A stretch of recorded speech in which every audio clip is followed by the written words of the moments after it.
Hello, I am Krishnamurthy Pammi. In this video, I will explain about tools required to estimate activity duration and activity cost. Essentially, we'll be focusing on conceptual insights of these tools. Before we proceed further, we must first refresh certain prerequisites. We need to be very clear about the project scope for which we are performing this estimation exercise. Project scope consists of set of project scope objectives that are clearly defined and agreed upon by stakeholders.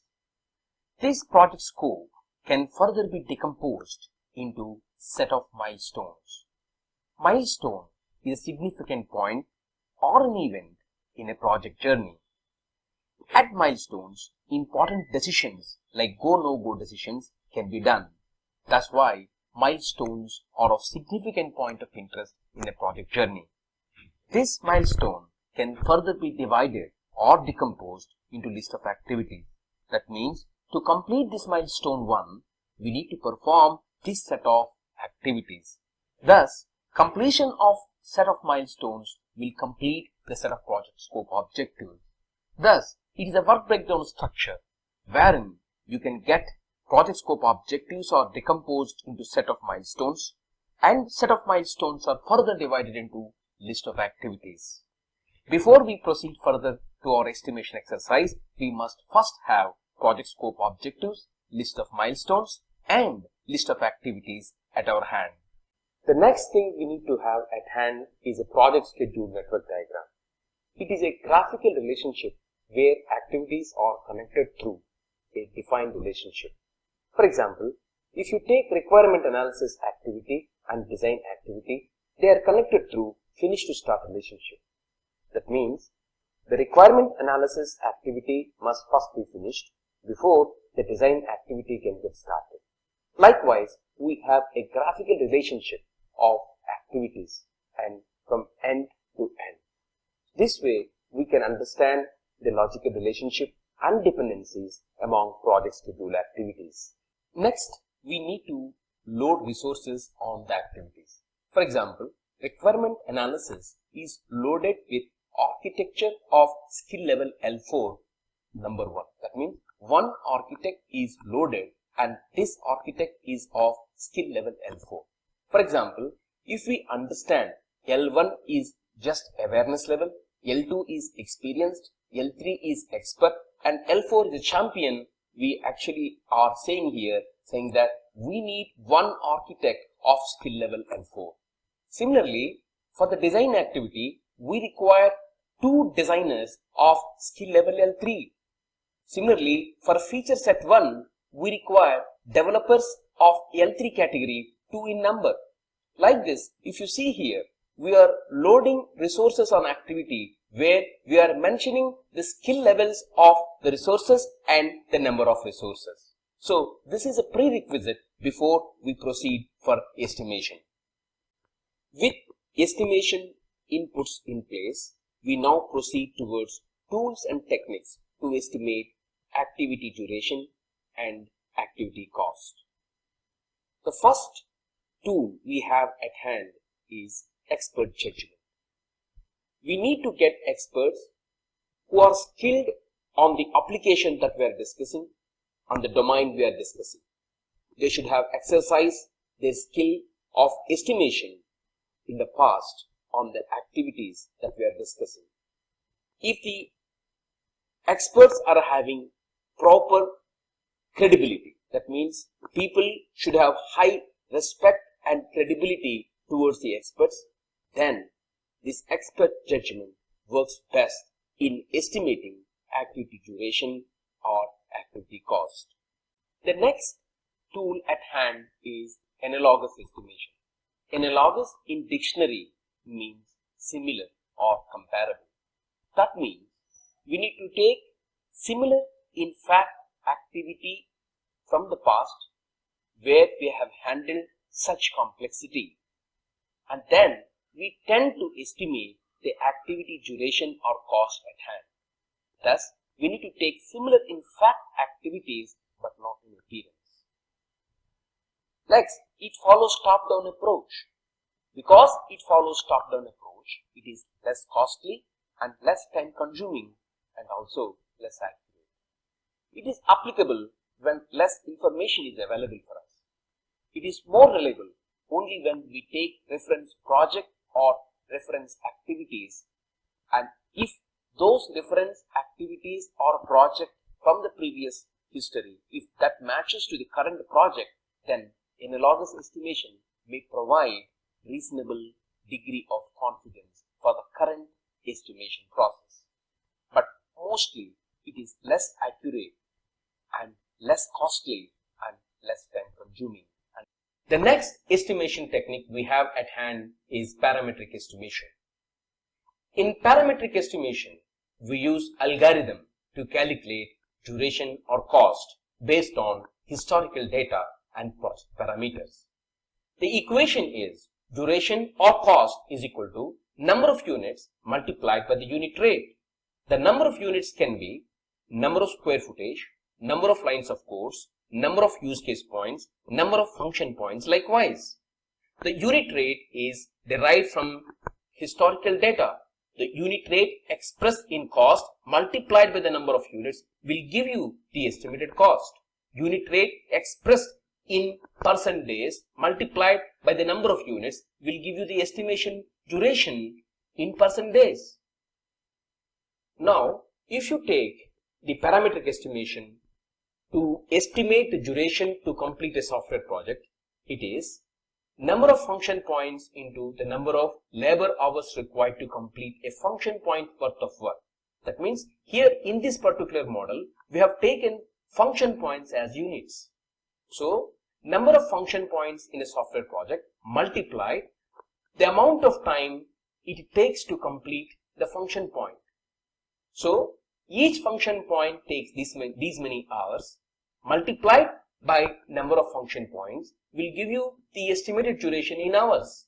Similarly, the estimated cost in US dollars required to complete a construction project is equal to number of square foot multiplied by cost per square foot cost. So, the cost per square foot, for example, if it's a $100 it takes to complete a square foot multiplied by the number of square foot in a building gives you the estimated cost to complete a building. This is how we can estimate duration or cost at the project level. We can apply this parametric estimation either at the total project level or segments of project level or at the activity level. This activity of parametric estimation provides high levels of accuracy depending upon the accuracy builds in measuring the number of units and in determining the unit rate from previous project. The next estimation technique we have at hand is 3-point estimation. In this estimation technique, we use 3 estimate measures. That means, if we have to reach airport from home by car, how much time it takes? We will say, most likely 2 hours it takes. In optimistic scenario where there is a good road condition, good weather condition, and my car is good, I may take 1 hour. Under pessimistic conditions where heavy traffic is there, heavy bad weather and terrible road conditions, then in that scenario, it may take 3 hours. So this has been my experience. That's how I estimate. Now you can ask me, for each activity, if you come up with most likely optimistic and pessimistic, what is that overall estimate I can take? To answer that question, we have 2 distributions. One is beta distribution, which is more likely and more applicable number of times, and the other is triangular distribution. Under beta distribution, it assumes that 100 times you travel, 16.67% times you reach airport under optimistic way and under pessimistic way. And out of 100 times you travel, 66.67 times you reach airport under most likely estimate way. This is how it assumes. That's why 16.67% is 1 by 6, 66.67% is 4 by 6. Again, this is 1 by 6. So these weightages are attached to optimistic, most likely, and pessimistic. So duration is equal to 1 by 6 into optimistic plus 4 by 6 into most likely plus 1 by 6 into pessimistic. So thus it comes to duration is equal to O plus 4m plus P by 6. Similarly, the same formula can be applied to the cost also. Cost is equal to O plus 4m plus P by 6. Only change is this optimistic, most likely and pessimistic measures are expressed in cost when it comes to cost. These are expressed in percentage, hours when it comes to duration. So coming to our example, duration to reach airport is equal to optimistic 1 hour, most likely 2 hours multiplied by 4 plus 3 pessimistic divided by 6, which comes to 2 hours. So somebody asks how much time it takes you to reach airport, we'll say 2 hours. And it includes the consideration of optimistic, most likely and pessimistic. Now, if somebody assumes or observes triangular distribution, that means the past history data shows that out of 3 times you travel to airport, 1 time you reach in optimistic way, 1 time in most likely way and 1 time in pessimistic way, we attach 1 by 3 factor, which is 33.33% factor to optimistic, 1 by 3 factor to most likely, 1 by 3 factor to pessimistic. So duration is equal to 1 by 3 into O plus 1 by 3 into most likely plus 1 by 3 into pessimistic. So duration is equal to O plus M plus P by 3. Similarly, if it is cost, cost is equal to O plus M plus P by 3. Now coming to our example, the optimistic estimate to reach airport from home is 1 hour. Most likely is 2 hours. Pessimistic is 3 hours. So O plus M plus P by 3, which is equal to 1 plus 2 plus 3 by 3, which comes to 2 hours. So using 3-point estimation, we consider optimistic, most likely and pessimistic, thereby a range. This may improve our estimation accuracy. Using beta distribution, which is more likely, or triangular distribution, we calculate overall duration or cost. In a scenario where it is difficult to estimate using any of the above techniques, we resort to bottom-up estimation technique. In bottom-up estimation technique, what we do is we divide scope objectives into milestones, and the milestones are further divided into set of activities, and the activities are further divided into tasks. Now, we do bottom-up estimation here. That means we estimate task-wise duration or cost, and we aggregate them to an activity level. That means task 1, task 2, task 3. The amount of time or cost required to complete task 1, task 2, task 3. When we sum it up, it comes the duration or cost estimate for the activity.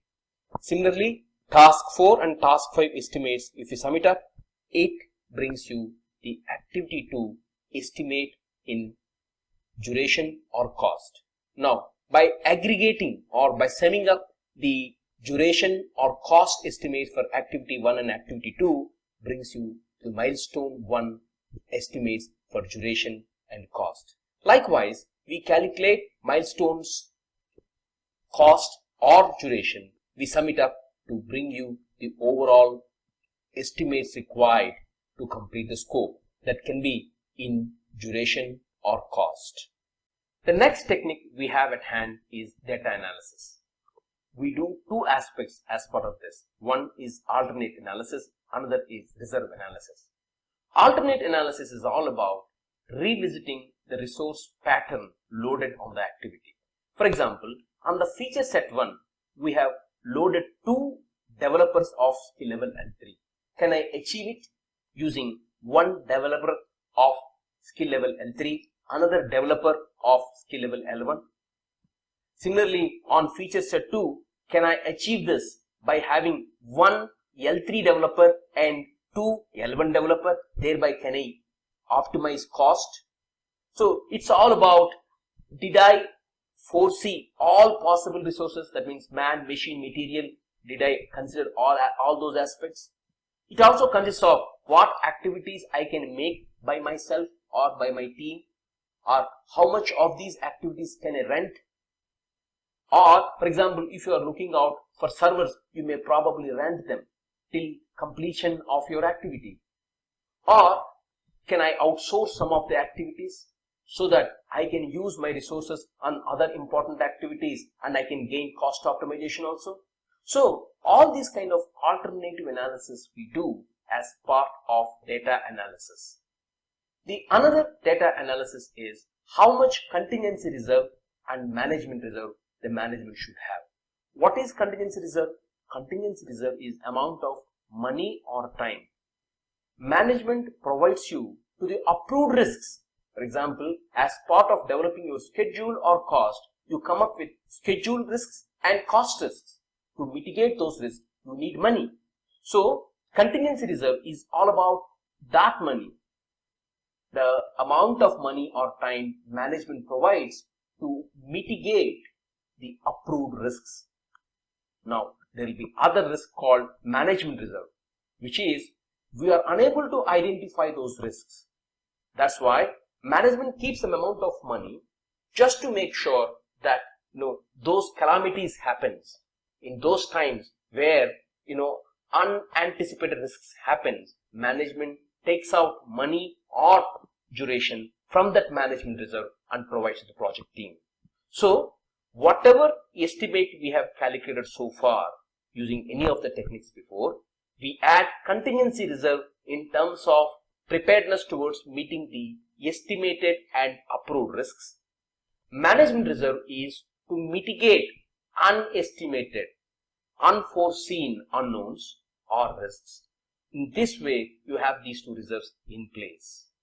Let us learn a decision-making technique called Fist of 5. Fist of 5 is all about using your hand, how one can express their confidence towards an estimate made. For example, one person can show his Fist of 5 like this. That means he shows all his 5 fingers. This means he is showing strong support to the estimate made. If a person shows a fingers like this, that means he is supporting this idea. In earlier case of 5, he is strongly supporting. 4 means he is supporting. 3 means he is liking. 2 means he has certain concerns. 1 means he has strong concerns. And it's all fingers closed means he is no way accepting. Using this technique, a scrum master or a project manager, they can reconvene the team and ask the team members to show their Fist of 5 at once. In the field, it goes like this. The project manager comes and says, guys, just now show your Fist of 5. All members, please show your Fist of 5. 1, 2, 3, go. That means everybody will show their Fist of 5 like this. Some members can show like this. Some members can show like this. Some members can show like this. Some members can show like this. It clearly explains the differences about team's confidence about the activity estimates we made. Then a scrum master or a project manager facilitates a discussion. So the real ideas, why somebody strongly objects it, why somebody strongly supports it, what are the reasons, is there any reusables made, or is it that certain scope is not properly understood, what are the risks involved, all those things will come as part of the discussion. Now we will go for a next round and ask people to show their Fist of 5 like this. Guys, now that you understand, now show your Fist of 5. 1, 2, 3, go. It may so happen that last round, who shown his member like 5, he may come down to 3. Some members who shown his numbers as 1 in the last round, he may come down to 4. The numbers may change because the clarity about the activity may change. So after 3 or 4 rounds, the project manager may arrive at a situation wherein everybody shows fingers either 3 or more. Then that sets the right confidence about the activity estimation that we made. This technique helps to bring all risks involved to come forward and people thinks about it, discuss about those risks. And also in scenario wherein certain people are calm and they don't come forward easily, those people are also, they are mandated to show their Fist of 5. In that exercise, we will actually take them on their inputs and their subject matter experts also into consideration. This is how a decision making can be done in estimation process. Thus, using the estimation concepts like expert judgment, analogous estimation, parametric estimation, 3-point estimation, bottom-up estimation, and the reserve analysis and decision-making techniques, we can actually estimate an activity duration or cost. These are the conceptual depths of any estimation technique that we use. I look forward to add more value using such concepts in my future videos. Thank you.